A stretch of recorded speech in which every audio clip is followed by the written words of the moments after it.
सासूबाई, तुम्ही चहा बनवला होता का? हो सुनबाई, मीच बनवला होता चहा. माझी खूप इच्छा झाली होती चहा प्यायची. मी गावाकडे होते ना तेव्हा 2-3 वेळा चहा प्यायची. कोणाला विचारून बनवला तुम्ही चहा?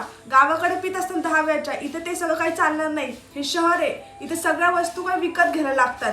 चहा पावडर, साखर, पाणी सुद्धा विकत घ्यायला लागतं. तुम्हाला समजत नाही का हो? तुमचा मुलगा एवढा मेहनत करून पैसे कमवतो, तुम्ही असे उडवतात? कान खोलून ऐकून घ्या, इथे एकदाच चहा बनणार, दुसऱ्यांदा बनणार नाही. का ग सुनबाई, तू मला एका कपासाठी एवढं बोलणं ऐकवलंस? माझ्या मुलाच्या घरी माझा एवढा बी अधिकार नाही का मी 1 कप चहा करून पिऊ शकते? माझा मुलगा तुझा आणि माझ्या नातवाचा खर्च उचलू शकतो, तर माझा नाही उचलू शकत का ग? त्याच्या पैशावर माझा जरा बी हक्क नाही आहे का?